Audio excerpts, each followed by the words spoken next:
Aduh ya, sampean takon dhewe ya. Tonggone yo. Masih tonggone nek muni gak gelem maganmu yo. Tonggone. Hah? Lho, ya sampean nek tak terus nang omahe ya. Iya kan? Ngono lho, bisa pindah. Cek tes. Sudah.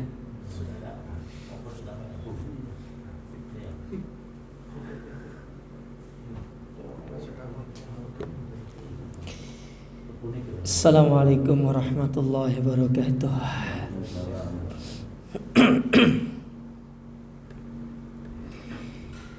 Innal hamdalillah nahmaduhu wa nasta'inuhu wa nastaghfiruh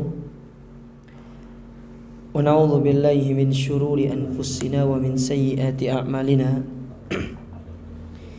Man yahdihillahu fala mudilla lahu wa may yudlil fala hadiya lahu. Wa asyhadu an la ilaha illallah wahdahu la syarika lah. Wa asyhadu anna Muhammadan abduhu wa rasuluh. Amma ba'd. Kaum muslimin wal muslimat, Bapak Ibu para jamaah yang semoga senantiasa dirahmati Allah, alhamdulillah kita bersyukur kepada Allah Azza wa Jalla di kesempatan pagi hari yang berbahagia ini kita bisa melanjutkan kembali kajian kita dari Qawaidul Arba', 4 kaidah di dalam memahami tauhid dan syirik kepada Allah Subhanahu wa ta'ala. Kita masih pada paragraf pertama yang disampaikan oleh Syekh Muhammad bin Abdul Wahhab, di mana beliau mengatakan, saya ulangi paragrafnya, As'alullahal karim Rabbal arsyil azim an yatawallaka fid dunya wal akhirah wa an yaj'alaka mubarakan aynama kunta wa an yaj'alaka mimman idza utiya syakar wa idza ibtuliya sabar wa idza aznaba istaghfara fa inna hadhihi tsalas unwanu as-sa'adah. Jadi yang intinya dari apa yang beliau sampaikan ini adalah beliau mendoakan kita agar kita menjadi orang yang berkah dimanapun kita berada, dan kita memiliki 3 sifat. Kalau diberi nikmat bersyukur, diberi ujian bersabar, dan apabila terjatuh dalam dosa maka segera beristighfar. Karena ketiga perkara ini adalah tanda-tanda kebahagiaan.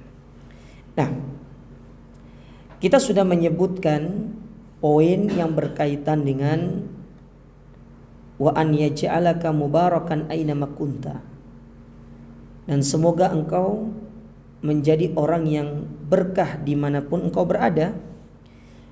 Yang mana keberkahan itu keberkahan dalam usia, diantaranya usia kita berkah, kita gunakan pada perkara-perkara yang bermanfaat, bukan pada hal-hal yang tidak ada manfaatnya. Perkara sia-sia saja itu menunjukkan usia kita tidak berkah, apalagi perkara yang haram. Banyak perkara yang sia-sia yang dilakukan oleh manusia, terutama di zaman kita, terkhusus di negara kita. Saya tidak ingin menyebutkan terutama yang kaitannya dengan hari ini ya. Banyak hal-hal yang sia-sia yang kita lakukan, dan itu menghabiskan waktu. Menghabiskan waktu kita.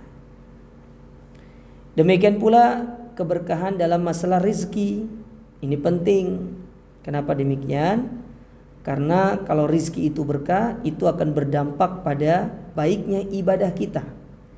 Baiknya ibadah kita, baiknya keluarga kita.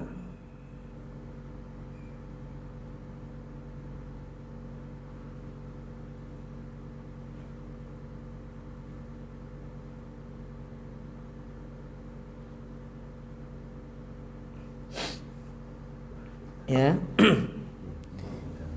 Baiknya ibadah kita,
Taib. Lalu kemudian beliau menyebutkan 3 hal yang itu merupakan tanda-tanda kebahagiaan. Nah, pertama beliau mengatakan wa an yaj'alaka mimman idza utiya syakar, dan semoga Allah menjadikanmu dari orang-orang yang apabila diberikan nikmat engkau bersyukur. Taib. Apa maksudnya dari ucapan ini? Dijelaskan di sini oleh Syekh Shalih Fauzan. Beliau mengatakan khilaful ladzi idza utiya kafara an-ni'mata wa batiraha. Ini menyelisihi orang-orang yang apabila dia diberikan nikmat justru dia kufur. Dia kufur dan mengingkari bahwasanya nikmat itu datang dari Allah Ta'ala. Kan banyak orang-orang seperti ini. Ketika kita diberikan nikmat, diberikan berbagai macam kebaikan, kita sering mengingkari bahwasanya nikmat itu datang dari Allah. Kita sering menganggap nikmat itu adalah hasil dari jeripaya kita, hasil dari kecerdasan. Padahal fisik yang kuat, stamina yang luar biasa, kemampuan yang kita miliki, ilmu yang kita miliki, itu juga tidak lepas daripada karunia Allah. Makanya orang-orang yang berakal harusnya dia tidak akan terjatuh ke dalam sifat ini, sifat kufur nikmat. Karena segala elemen atau segala hal yang dia miliki untuk mendapatkan nikmat tersebut, tentu itu merupakan karunia dari Allah Subhanahu wa Ta'ala. Namun kan banyak di antara kita yang akhirnya ya karena itu tadi kesombongan, keangkuhan kita sering menganggap bahwasanya nikmat ini adalah hasil daripada kerja keras. Sampai-sampai ada yang bilang seperti ini, tidak sia-sia aku ikut pelatihan ini, tidak sia-sia aku ikut kursus ini, tidak sia-sia begini-begini. Itu kalau dia dapat nikmat. Tapi coba kalau dia tidak dapat nikmat, dia akan bilang sebaliknya, percuma aku begini, percuma aku ikut kursus, berbuang, ya buang uang, buang ini, buang-buang waktu. Padahal sebenarnya tidak ada yang sia-sia. Ya. Tidak ada yang sia-sia. Semua itu sudah ada hikmahnya. Dan semua itu tidak lepas daripada takdir Allah Subhanahu wa Ta'ala. Oleh karenanya, coba lihat Allah berfirman dalam surat Al-Hadid. Dalam surat Al-Hadid. Surat Al-Hadid pada ayat 22 sampai 23. 22 sampai 23, posisi sebelah kanan bawah. Tengah-tengah dikit lah. Allah berfirman, kata Allah Subhanahu wa Ta'ala, ma asabaka min musibatin fil ardi wala fi anfusikum illa fi kitabim min qabli an nabra'aha. Inna dzalika 'ala Allah yasir. Tidaklah apa yang menimpamu dari ujian, baik itu ujian kenikmatan ataupun ujian kesedihan, baik yang engkau senangi ataupun yang engkau tidak senangi, semua itu telah tercatat di dalam kitab catatan takdir. Setelah itu, lihat ayat setelahnya. Jangan berhenti sampai di situ. Perhatikan ayat sebelahnya. Likaila ta'sau ala ma fatakum wala tafrahu bima atakum. Tujuannya adalah supaya kamu itu jangan berputus asa dari apa yang luput darimu, dan jangan pula kamu terlalu bangga dengan apa yang kamu dapatkan. Karena semua itu tidak lepas dari takdir. Itu ketetapan Allah Ta'ala. Ini yang terkadang sering kita lupakan. Kadang-kadang kita suka sombong dengan apa yang kita miliki. Padahal apa yang kita miliki ini semuanya adalah titipan Allah Subhanahu wa Ta'ala. Baik. Kemudian, fa inna katsiran minan nas, sesungguhnya banyak dari manusia ini, idza utu an-ni'mata, apabila diberikan nikmat, kafaruha wa angkaruha, mereka kufur dan mengingkari nikmat tersebut, tidak mau mengakui nikmat itu datangnya dari Allah, ya, tidak mau mengakui nikmat itu datangnya dari Allah Subhanahu wa Ta'ala.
Sebentar. Saya izin sebentar.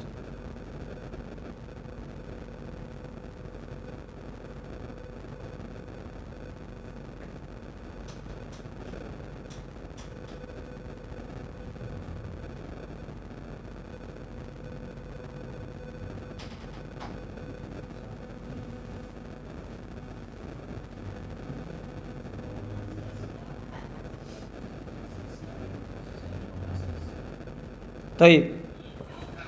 Kita lanjut.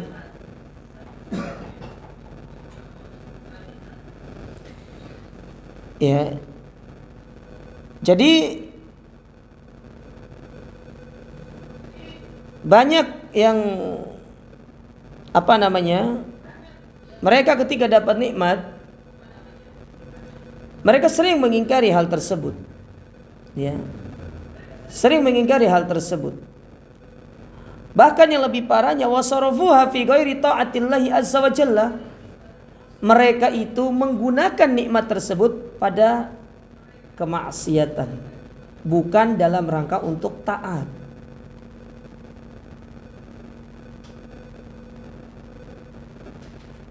Ketika nikmat kita gunakan untuk kemaksiatan, hati-hati.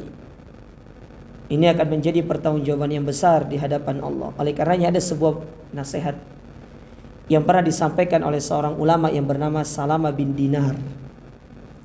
Salamah bin Dinar, namanya Salamah, laki-laki, bukan perempuan.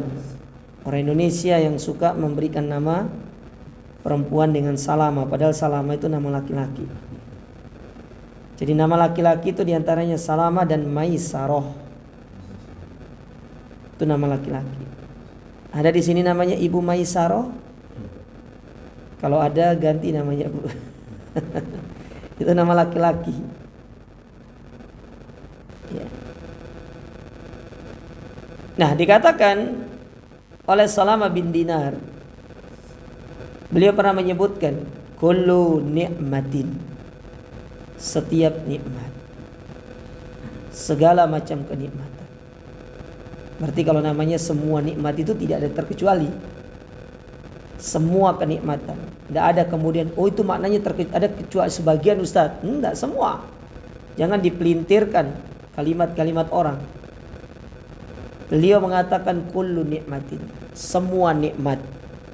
Artinya nikmat apapun. Baik nikmat itu harta ataupun nikmat selain harta. La tuqarribuka minallah. Ketika tidak bisa mendekatkan dirimu kepada Allah.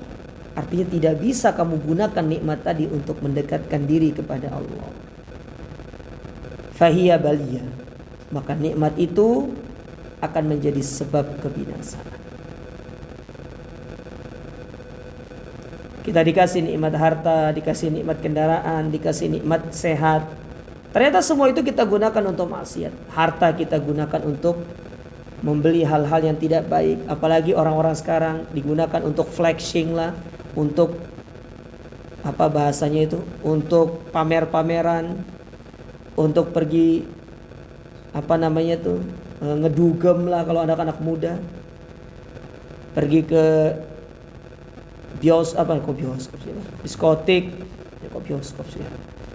diskotik dan yang lainnya, pergi ke klub-klub malam gitu kan, pergi ke Bali, cari tempat-tempat diskotik yang di situ bebas. Subhanallah.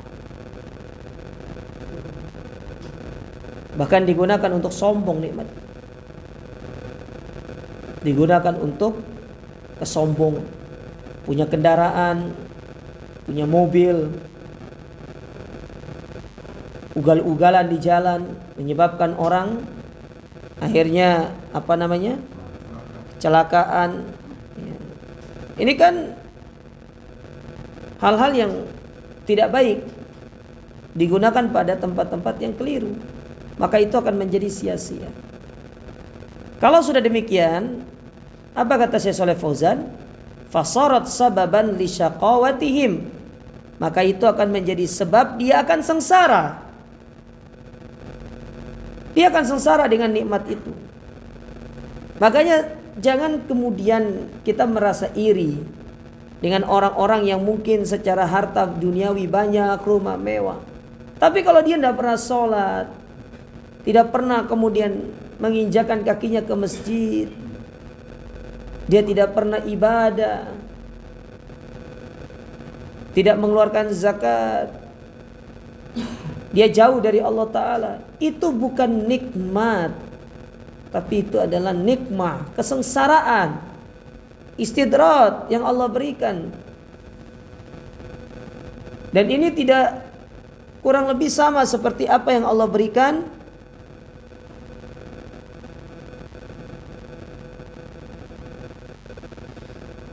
berikan kepada orang-orang kafir. Ya.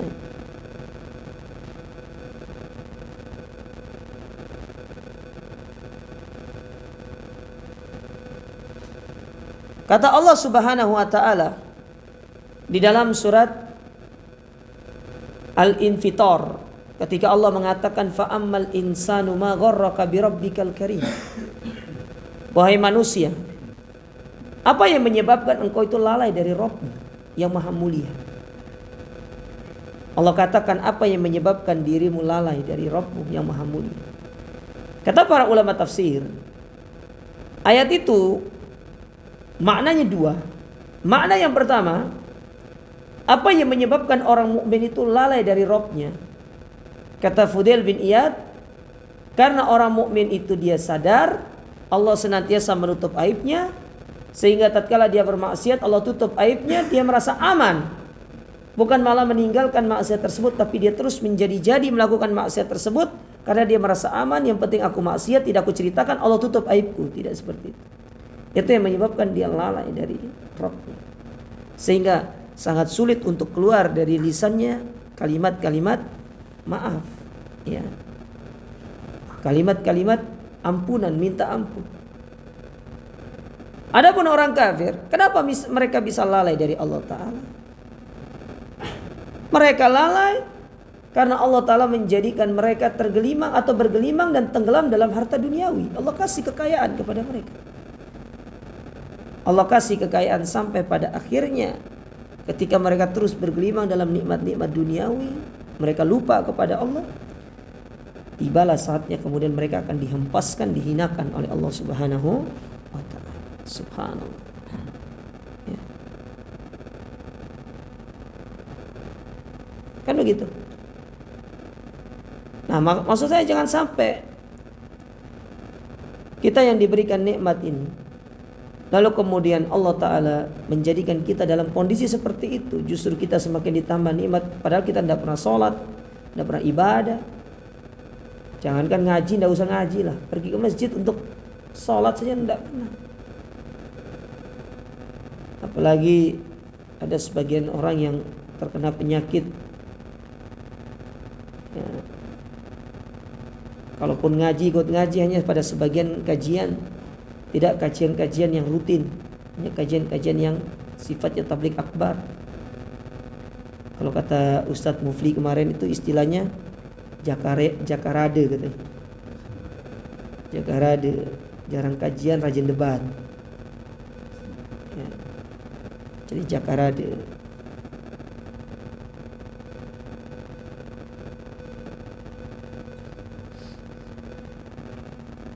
Ya. Amma man yashkur fa innallaha yaziduhu. Adapun kalau dia bersyukur, maka Allah akan menambah nikmat itu. Allah berfirman dalam surat Ibrahim pada ayat yang ke-7, kata Allah Ta'ala, wa id ta'adzana rabbukum la in syakartum la azidannakum. Maka tatkala Rabbmu, ya, menganjurkan kepada kalian, apabila kalian bersyukur, niscaya kalian akan ditambah nikmatnya. Kalau kalian bersyukur, Allah akan menambah nikmat. Nah, ini satu kepastian yang Allah berikan, bahwasanya orang-orang yang bersyukur itu pasti akan ditambah nikmatnya. Baik penambahan itu secara nominal ataupun penambahan itu berupa keberkahan. Karena tidak harus penambahan itu berupa nominal, tetapi penambahan itu bisa berupa keberkahan dari harta itu. Kita akan bisa memanfaatkan harta tersebut pada hal-hal yang lebih bermanfaat, dan akan sangat sedikit bagi kita kesempatan untuk menyia-nyiakan harta itu. Itu maksudnya ya, itu maksudnya.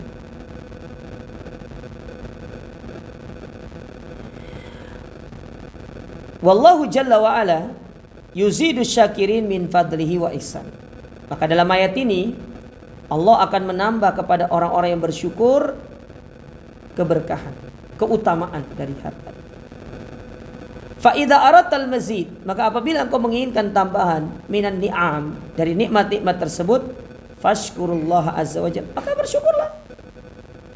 Jadi kunci untuk mendapatkan penambahan itu adalah dengan bersyukur. Wa idza aratta zawalan ni'am, tapi kalau kepingin harta itu atau rizki itu hilang, mungkin nominal nggak hilang, tapi keberkahannya hilang. Dan ini lebih berbahaya daripada nominal yang hilang. Fakfurha, maka kufurlah. Kalau kamu kufur, mungkin nominalnya tidak akan berkurang, tetapi keberkahan itu yang akan bisa berkurang.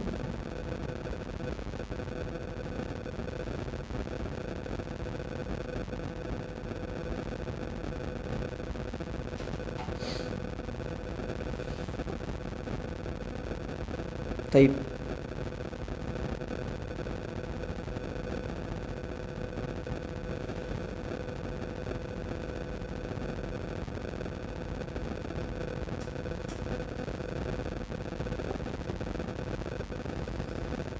Itu yang dimaksud dengan bersyukur apabila dapat nikmat. Ya, apabila dapat nikmat. Bersyukur apabila dapat nikmat. Atau bisa ditambah sedikit dari penjelasan ini, apa yang disampaikan oleh Al-Imam Ibnu Qayyim tentang pilar-pilar bersyukur, yang mana pilar-pilar bersyukur itu kata Imam Ibnu Qayyim ada 3. Yang pertama adalah bersyukur dengan hati. Kita harus meyakini dan mengimani setiap kenikmatan yang kita dapatkan itu semata-mata itu adalah karunia dari Allah Subhanahu wa ta'ala. Ini yang pertama. Yang kedua, ya, bersyukur dengan lisan. Bersyukur dengan lisan adalah dengan kita memuji Allah Ta'ala atas segala nikmat yang Allah berikan dengan kalimat-kalimat tahmid. Ya, kalimat-kalimat tahmid. Seperti kita mengucapkan alhamdulillah atau alhamdulillah bi ni'matihi tatimmus sholihat, dan masih banyak caranya. Atau dengan kita, dengan bahasa kita mungkin, sebagai wujud bersyukur kita kepada Allah. Sedangkan yang ketiga, pilar bersyukur itu adalah dengan menggunakan nikmat tadi untuk beribadah kepada Allah. Saya kenal beberapa orang, dia kalau urusan untuk merenov-renov rumah itu hal yang mudah bagi dia. Ganti furnitur itu gampang.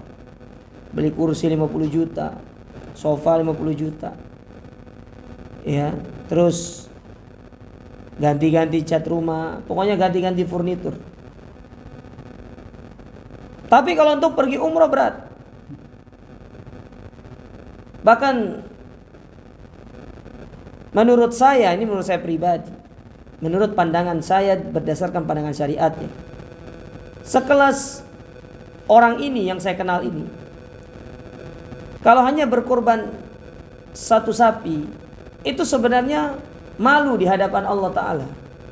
Kenapa demikian? Itu sapi pun sapinya kecil. Karena secara perbuatan dia terhadap duniawinya itu Sangat berlebihan gitu loh. Sangat berlebihan. Ganti mobil bisa.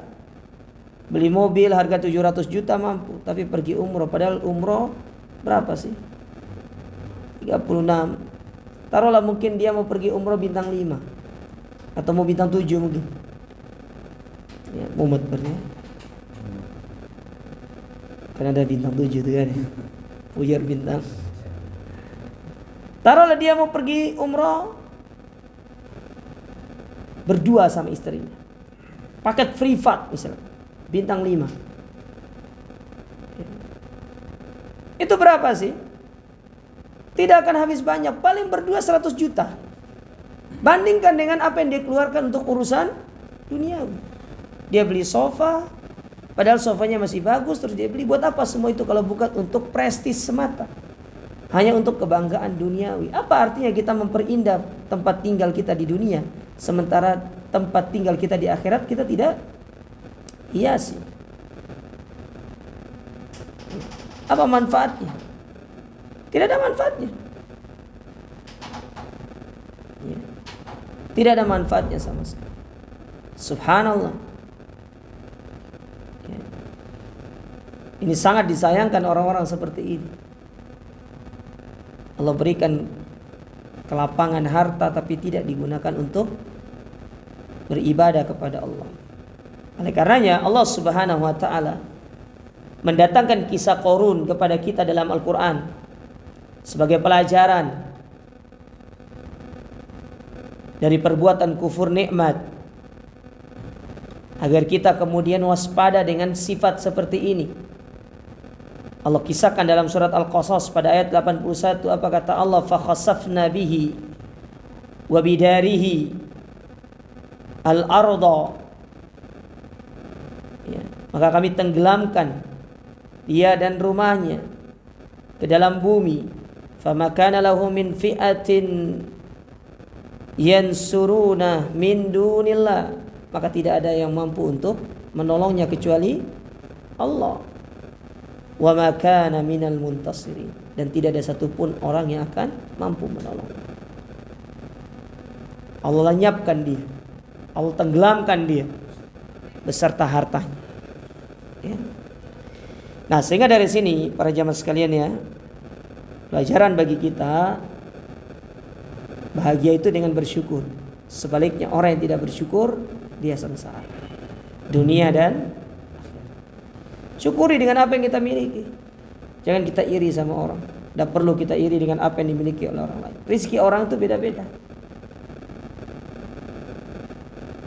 Rizki orang beda-beda, dan apa yang Allah sudah berikan kepada kita itu sudah tingkat, tergantung dari tingkatan bersyukur kita kepada Allah.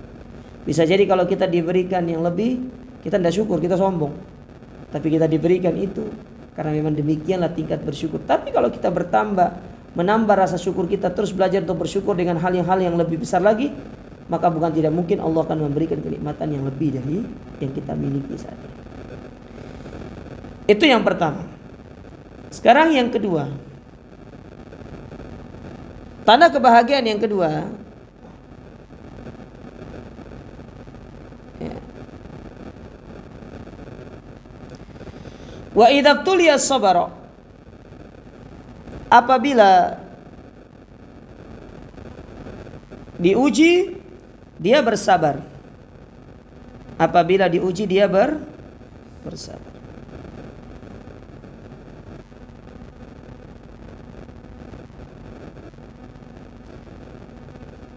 Apabila dia diuji dia bersabar.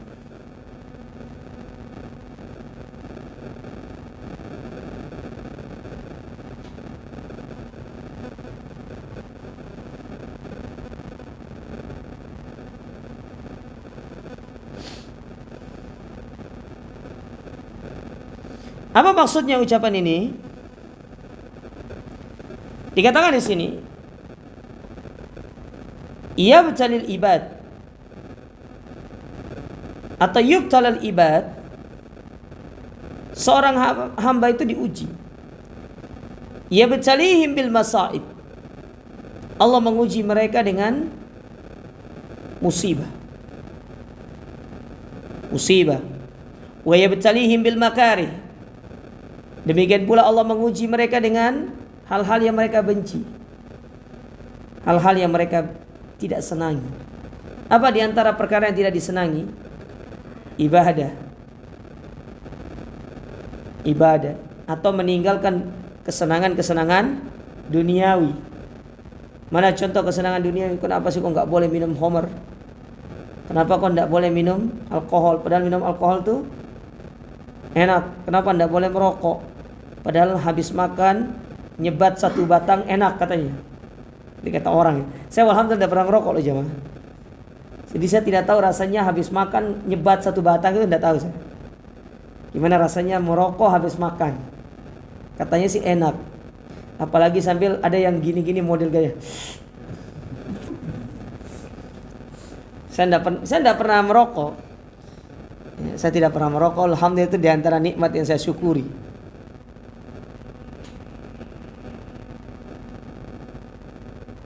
Ya.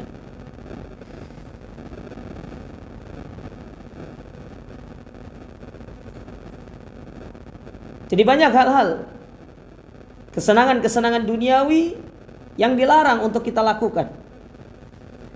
Kenapa Ustaz tidak boleh riba? Padahal kan riba gampang kan. Kasih pinjam uang, kasih bunga, cepat dapat untung. Itu perkara-perkara yang disenangi oleh jiwa. Tapi demikianlah Allah Subhanahu wa taala melarang kita dan kita harus sabar. Ya batalihim bil a'da minal kuffar wal munafik. Demikian pula Allah menguji kita dengan musuh-musuh dari kalangan orang-orang kafir ataupun orang-orang munafik. Lihat orang-orang kafir itu. Tidak henti-hentinya, tidak akan pernah bosan mereka memusuhi kita, memerangi kita, menghancurkan kita sampai datang hari kiamat. Ketika mereka tidak bisa mengekspansi satu negara, maka mereka akan melakukan hal-hal yang bisa mereka lakukan intinya, supaya kaum muslimin itu hidupnya tidak tenang. Wanita didiskriminasi, ya. Bagaimana kemudian LGBT dinormalisasi, suka sama lawan jenis, sama sesama jenis itu dianggap suatu hak asasi, gitulah. Padahal agama melarang. Anda kalau tidak mau hidup di dunia ini dengan banyak aturan, keluar, karena dunia ini milik Allah. Cari alam semesta mana yang mau menerima kita untuk kita hidup sesuai dengan aturan kita, dan itu bukan milik Allah. Jawabannya tidak akan pernah ketemu, karena seluruh alam semesta ini adalah milik Allah. Ibarat kata orang tua bilang gini, kamu kalau tidak mau ikut aturan di rumah ini, kamu keluar. Mungkin kalau rumah bisa keluar, kita bisa mencari rumah yang lain, atau mungkin dia anak itu sudah akan pergi dari rumah ini, bisa jadi seperti itu. Tapi kalau dunia, alam semesta, mau pergi kemana? Maka mau tidak mau kita harus tunduk dan patuh dengan aturan Allah. Dan di antara aturan Allah Ta'ala itu adalah tidak boleh kita menikah dengan sesama jenis. Tidak boleh menikah dengan sesama jenis. Ini aturan yang harus diperhatikan, tidak boleh dilanggar. Tapi orang-orang munafik merongrong kita dari dalam, maka muncullah mereka bazar-bazar yang mengaku Islam tapi merusak Islam dari dalam. Hai kalian yang hanya kerjaannya ngaji kitab kuning, ini zaman sudah canggih bro, ini zaman sudah modern, ngapain masih ngaji kitab kuning gitu kan. Pemikiran harus maju. Di antara pemikiran maju itu maksudnya wanita nggak opo-opo kalau pakai tank top gitu loh, pakai you can see, sing penting hatinya berjilbab loh. Itu kan banyak yang ngomong seperti itu, nggak apa-apa pakai you can see, pakai baju rok mini gitu kan, yang kurang-kurang kainnya itu, kadang-kadang saya sobek lututnya, nggak tahu itu jatuh di mana gitu kan. Atau mungkin pas lagi jalan itu nyangkut, tiba-tiba pas jalan sobek gitu kan, tahu-taunya mahal. Yang penting kan hatinya berjilbab bro gitu kan. Sama seperti ada orang bilang begini, ukhti ngapain kamu bercadar tapi lisanmu masih kotor? Paling tidak ya tidak berjilbab itu dosanya lebih besar daripada lisan yang kotor. Benar, sama-sama buruk. Paling tidak dengan dia bercadar, dengan dia berjilbab, dia akan sadar diri dia seorang muslimah, dia harus menjaga lisannya. Tapi giliran dia tidak berjilbab, berapa banyak dosa yang akan dia sebabkan? Satu, dia melanggar perintah Allah bagi wanita muslimah tidak berjilbab. Yang kedua, dia menjadi fitnah bagi laki-laki, tebar aurat sana sini menyebabkan orang terfitnah. Betapa banyak laki-laki melihat dia, lalu kemudian timbul hasrat, mungkin bukan sama dia, tapi akhirnya karena hasrat dia pun melakukan perbuatan-perbuatan yang fahisha, berzina dengan wanita lain, disebabkan karena dia, bukan dia tidak dapat dosa. Karena laki-laki ini berzina gara-gara dia, kan begitu. Banyak mudarat yang akan muncul. Sekarang kalau 10 orang, bagaimana dengan video-video yang disebarkan luas secara bebas sekarang? Semua orang, bukan hanya Indonesia, bukan hanya 285 jiwa yang melihat, juta jiwa, tapi seluruh dunia. Bayangkan kalau manusia di muka bumi ini, kalau dibagi, misalkan bagi 2 lah, ada 5 miliar. Kan perempuan lebih banyak kan ya? Perempuannya 3,5 miliar, laki-lakinya 1,5 miliar gitu kan. Sekarang yang lihat hanya 500 juta orang aja cukup. Berapa banyak dosa dari 500 juta itu? Karena dia menyebarkan video yang membuat orang itu terfitnah. Subhanallah. Ini kok perempuan harus begini, harus begini, harus begini. Ya demikianlah. Kita punya aturan, dan orang-orang munafik, orang-orang kafir tidak akan pernah bosan dan berhenti untuk mengusik kita. Maka kita di sini harus sabar. Kita harus sabar. Kita harus sabar. Ya. Karena demikianlah ujian yang Allah Ta'ala berikan kepada kita. Kudu sabar. Ya. Fayahtajuna ila sabar, maka dibutuhkan kesabaran. Wa adamil ya'si wa adamil kunut min rahmatillah, dan tidak boleh kita berputus asa dari rahmat Allah.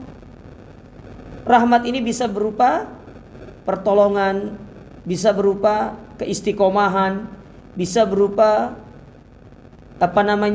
penjagaan. Banyak rahmat itu, tergantung. Kalau kaitannya dengan Allah menguji kita dengan musibah, maka rahmat di sini adalah semoga kita diberikan kesabaran. Kalau kaitannya dengan makari, hal-hal yang dibenci, dilarang dalam syariat, semoga kita diberikan keistiqomahan untuk menjauhi. Itu berupa kesabaran. Kalau kaitannya dengan musuh, maka semoga Allah Ta'ala senantiasa menolong kita, memberikan kemenangan kepada kita. Wa yasbutuna ala dinihim, dan semoga kita bisa tetap istiqomah, kokoh di atas agama ini. Wa yasbiruna ala ma yaqasuna minal at'abi fi sabiliha, dan semoga kita benar-benar bisa bersabar dalam menghadapi segala masyaqqah, kesulitan, kepayahan-kepayahan di dalam kita menjalani ibadah kepada Allah Ta'ala ini. Bi khilafil ladzi, ya, berbeda dengan orang-orang yang idzabtuliya jazaa wa tasakhata wa qanita min rahmatillah. Dari orang-orang yang kalau mereka diberikan ujian, mereka akan bersedih, mereka murka, bahkan mereka sampai pada tingkat putus asa dari menggapai rahmat Allah. Kan ada orang-orang diuji itu ada madesu, masa depan tidak ada semangat hidup. Banyak kita dapati, misalkan seperti ada di antara orang yang ketika meninggal yang dicintai, seolah-olah dunianya sudah runtuh.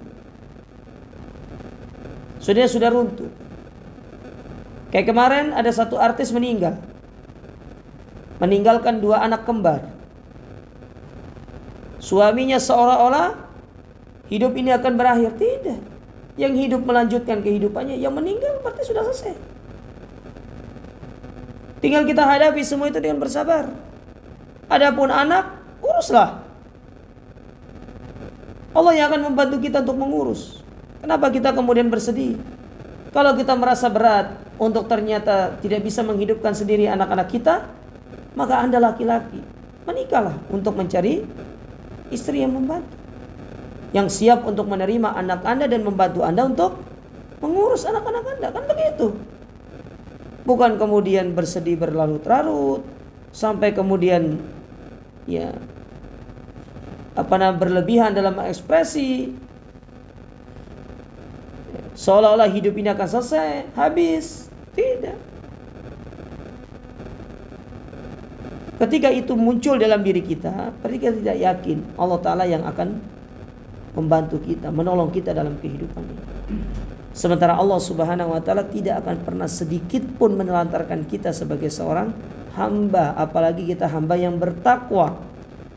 Bukankah itu yang Allah ceritakan di dalam Al-Quran, ketika dua anak dari orang yang soleh, masih kecil, mereka hidup ditinggal oleh orang tuanya, tapi Allah katakan tentang mereka, di balik rumah yang reot itu ada harta yang disimpan, yang mana itu adalah hadiah yang Allah karuniakan kepada mereka, disebabkan karena orang tua mereka adalah orang tua yang soleh.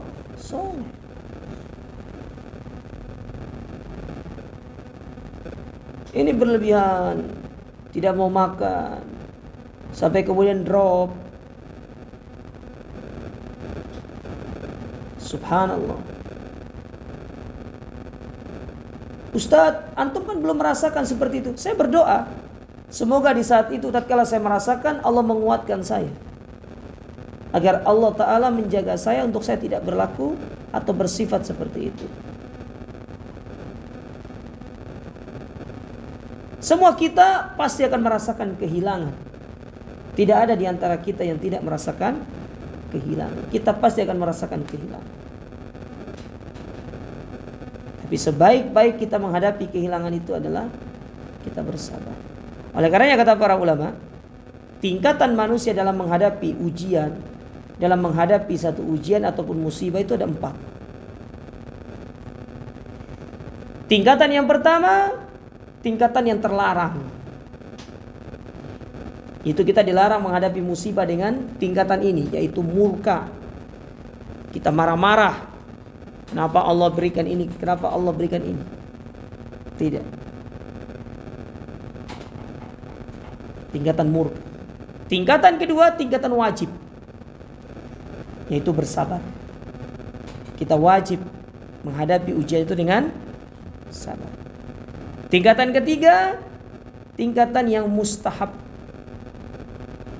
yang disunnahkan, yaitu kalau dapat musibah kita ridho. Sedangkan tingkatan yang keempat, ini adalah tingkatan al-afdol, tingkatan yang paling tinggi adalah dengan bersyukur. Kalau tidak bisa pada tingkatan yang afdol, tidak bisa pada tingkatan yang sunnah, yang mustahab, paling tidak tingkatan yang wajib, bersabarlah. Jangan tingkatan yang terlarang, itu kita murka. Bersabarlah.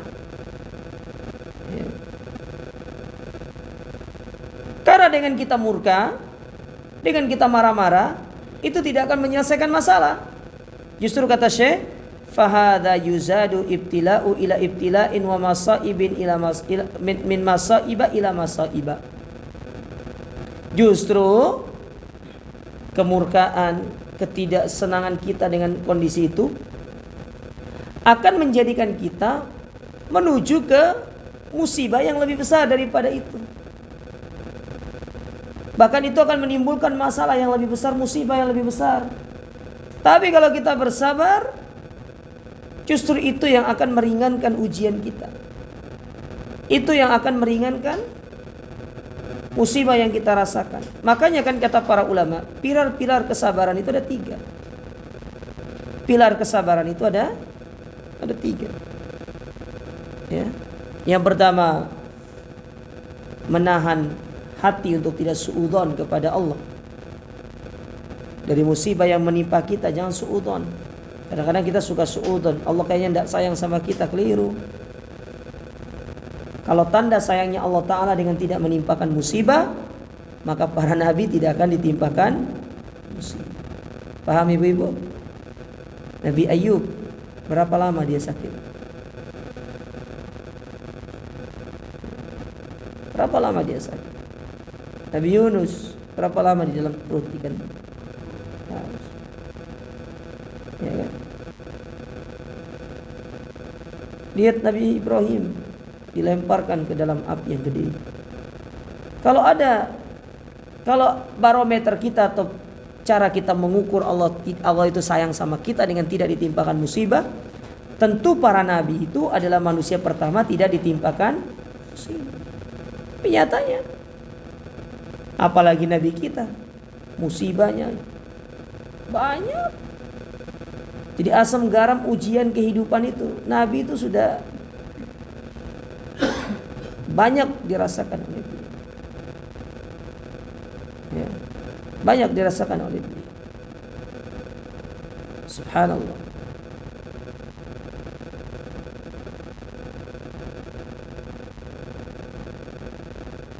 Nah, sedangkan yang kedua, menahan lisan untuk tidak banyak ngeluh, untuk tidak mengeluarkan kata-kata yang buruk, apalagi sampai mendoakan diri sendiri dengan keburukan. Kalau aku mati saja ya Allah, ngapain?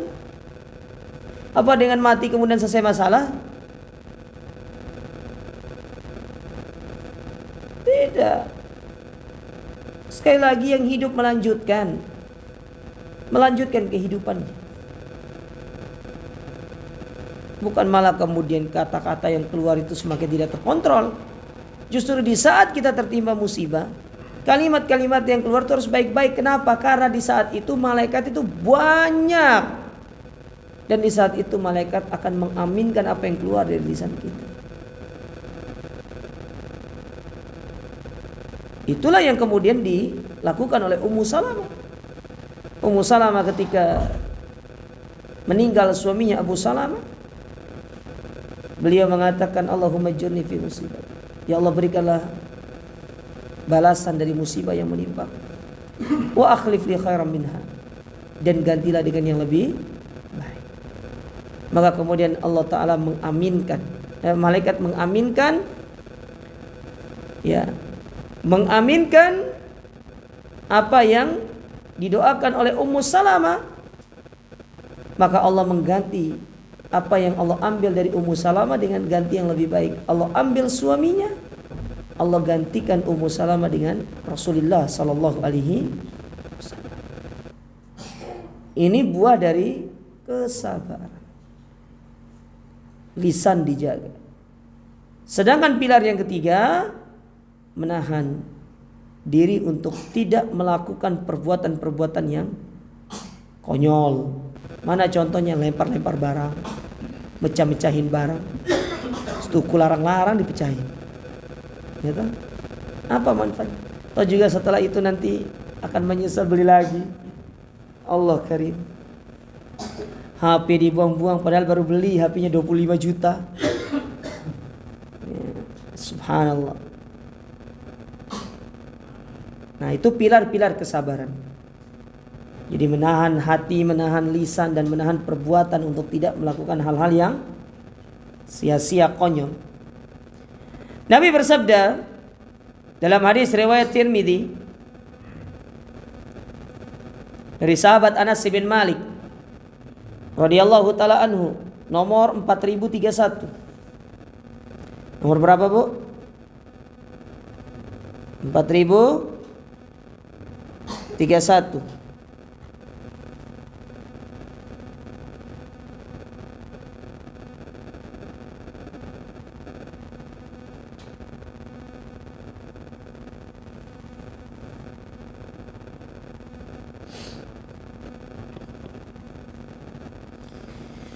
Kata Nabi SAW, Inna Allah idha ahabba qawman ibtalahum.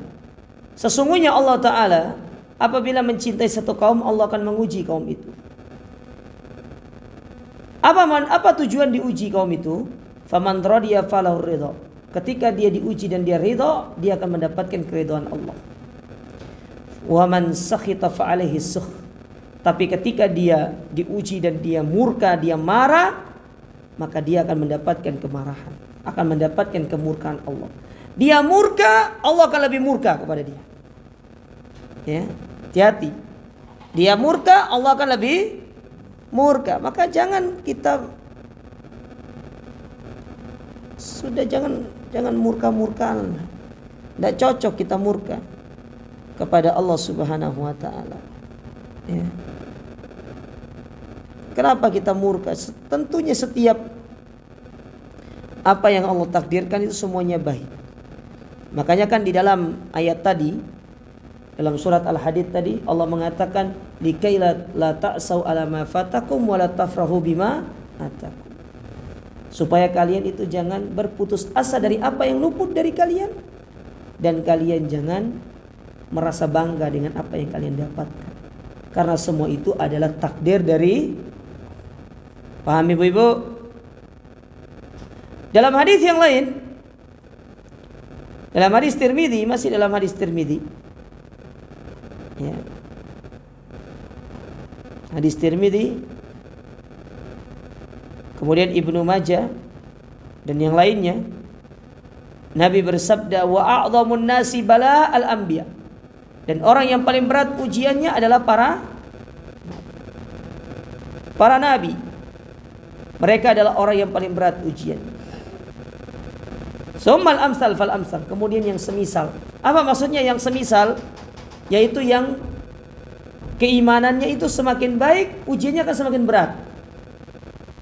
Ketika keimanan seorang semakin bertambah, maka ujiannya pun semakin berat.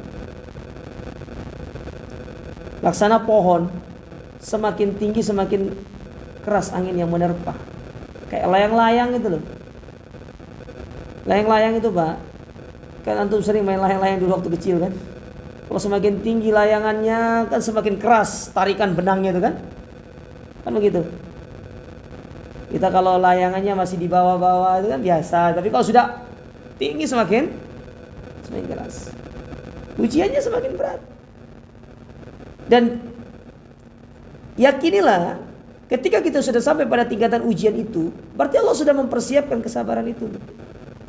Dan kita sudah pasti akan bisa melewatinya. Maka jangan kemudian kita merasa kok dia enak ya, ujiannya cuma 1 menit tok gitu. Enggak, ujian orang tuh beda-beda. Itu kan tergantung tingkat keimanan.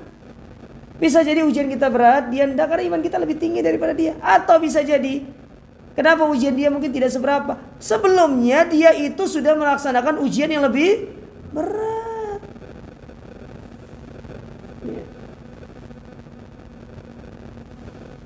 Sebenarnya berat. Maka sekarang Allah Ta'ala mungkin menguji dia dengan yang lebih kecil dulu. Sebelum itu, berat sekali ujian. Tapi kan yang nampak dari kita itu hanya ujian yang ringan. Atau bisa jadi yang kedua, tampak bagi kita ujiannya ringan karena ujian kita berat. Sementara bagi dia itu adalah ujian yang sangat berat. Subhanallah. Ya. Maka kata Syekh, ubtuliyar rusul wa ubtuliyas siddiqun wa ubtuliyas syuhada wa ubtuliya ibadullahil mu'minin. Rasul diuji, para orang-orang jujur diuji, para syuhada diuji, hamba-hamba yang beriman diuji. Lakinnahum sabar. Tapi mereka menghadapi semua itu dengan sabar.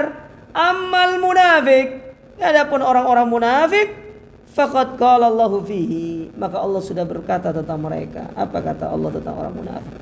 Wa minan nasi man ya'budullaha ala harf. Di antara manusia ada yang beribadah kepada Allah Ta'ala di tepi. Fa in asaba khairan itma'anna bihi. Kalau dia dapat kebaikan, maka dia tenang. Wa in asabatu fitnah inqalaba ala wajhi khasirat dunya wal akhirah. Tapi kalau mereka dapat ujian, maka berubahlah kondisi mereka, rugi dunia dan akhirat. Dzalika huwal khusran mubin. Itulah kerugian yang sangat nyata dalam surat Al-Hajj ayat yang 11.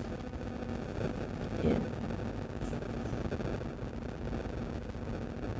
Maka kata Syekh, fad dunya laysat daiman na'im wa tarafan wa maladzatin wa sururan wa nasran.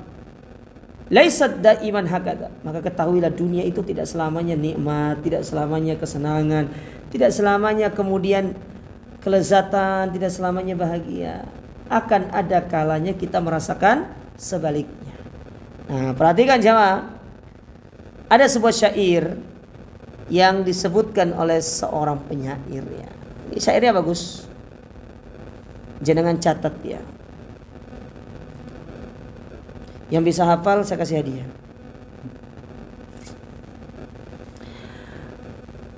Kata penyair, dia mengatakan samaniyatun tajri 'alan nasi kullihim. Ada 8 perkara yang akan dihadapi oleh seluruh manusia, siapapun dia.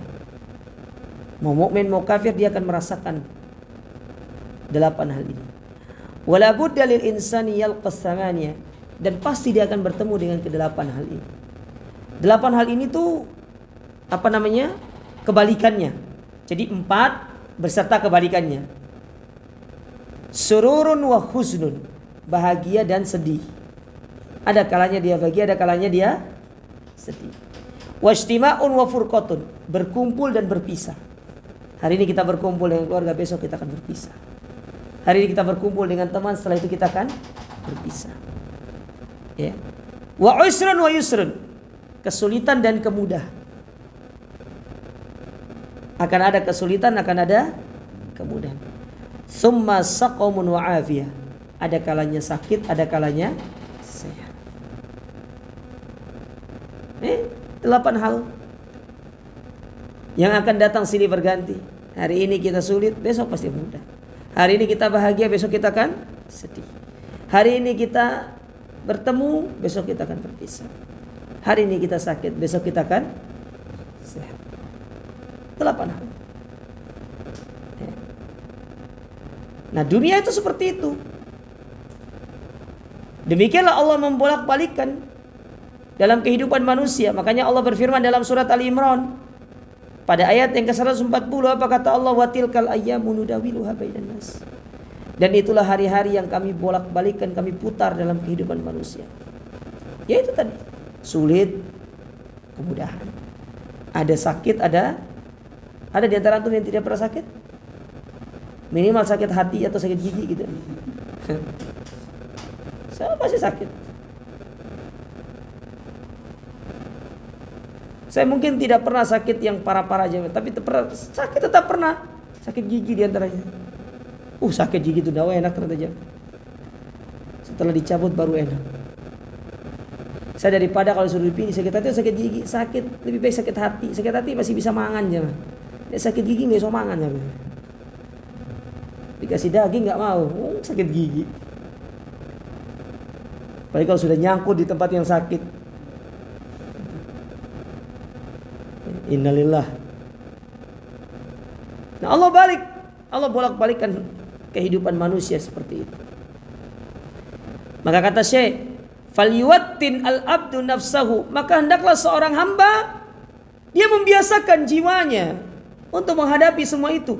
Annahu idabtuliya fa inna hadza laisa khasan bihi. Karena kalau dia diuji, dia harus ingat itu bukan hanya ujian khusus untuk dirinya, tapi ujian itu menyeliputi seluruh manusia. Semua orang pernah. Antum kira antum aja yang pernah sakit? Ada tuh yang sakit sampai hari ini gak sembuh-sembuh. Ada orang, aku diopnam Ustaz. Emang antum aja diopnam? Emang di rumah sakit lain gak ada orang diopnam? Bisa jadi dia diopnam tuh di ruang ICU. Antum masih mendingan ruang bangsal. Mereka ruang ICU. Sudah gitu dibatasi pula orang yang masuk ke situ. Salah satu nikmat yang anak syukuri, yang Allah berikan kepada anak, ketika anak pernah jadi pembimbing rohani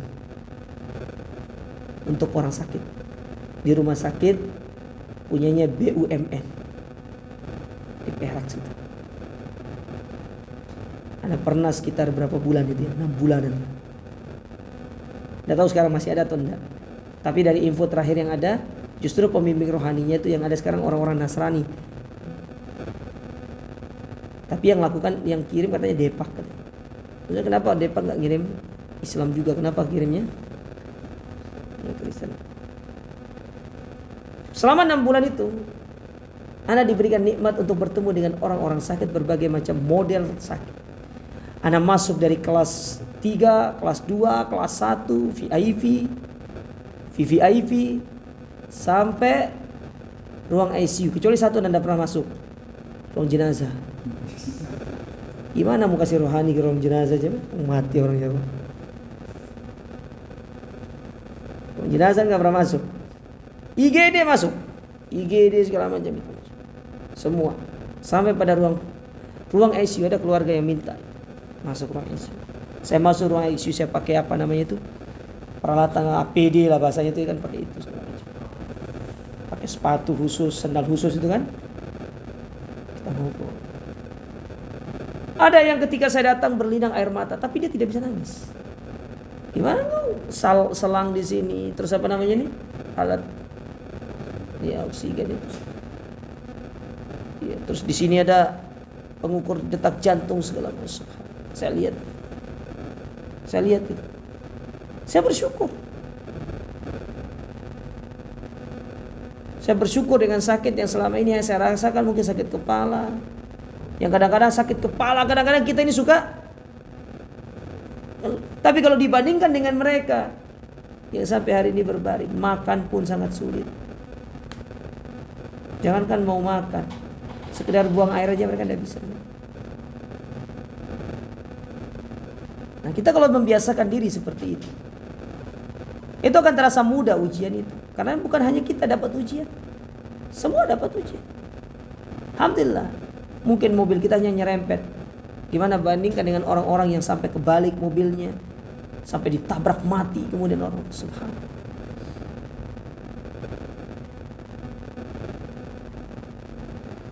Fahada sabaqa lil auliya. Maka kondisi ini telah dirasakan oleh para wali-wali sebelumnya. Imam Ahmad diuji. Mungkin dai yang kajian hanya sekedar dibatalkan kajiannya ataupun diberhentikan kajian. Bagaimana kalau dai tersebut hidup di zaman Imam Ahmad? Imam Ahmad dipenjara, dibunuh orang-orang yang tidak mau ikut kepada peraturan khalifah.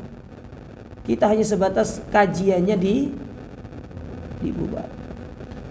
Tidak sampai pada tindakan yang ada. Saya sekedar sudah, Ustaz, kajiannya diliburkan sampai waktu yang tidak ditentukan. Tinggal cari dan doakan mereka, semoga mereka dapat hidayah. Ketika nanti pergantian ketakmiran bisa ngaji lagi, kan begitu kan? Seperti itu. Maka harus dibiasakan. Yuwattin nafsahu wa yasbir wa yantadir al-faraja minallah. Maka bersabarlah dan tunggulah. Allah Ta'ala akan mendatangkan kepada kita pertolongannya. Allah akan menyingkap hal-hal tersebut dari kita. Wal akibata lil muttaqin. Dan ketahuilah balasan yang terbaik atau kesudahan yang baik bagi orang-orang yang bertakwa.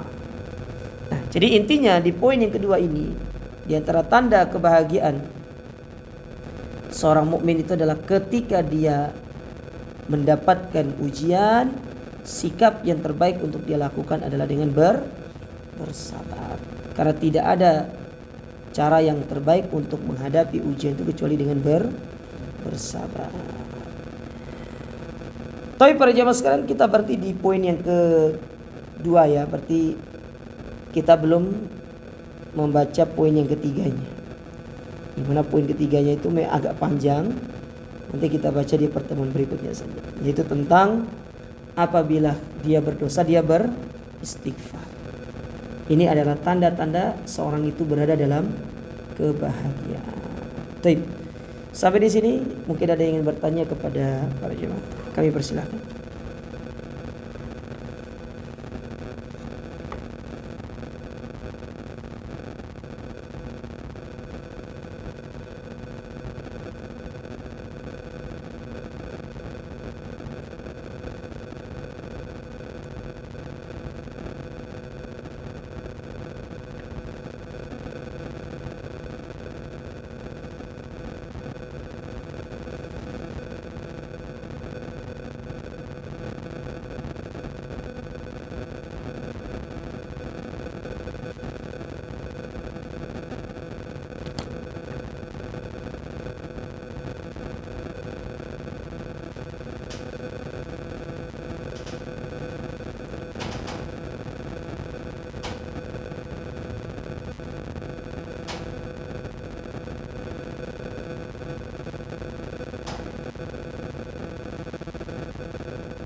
Tapi tidak ada pertanyaan.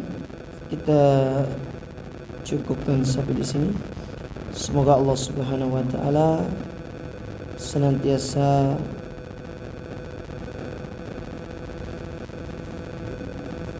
memberikan kepada kita ilmu yang bermanfaat dan bisa mengamalkan ilmu yang kita pelajari. Kita akhiri. Subhanakallahumma rabbana bihamdika asyhadu an la ilaha illa anta astaghfiruka wa atubu ilaik. Assalamualaikum warahmatullahi wabarakatuh.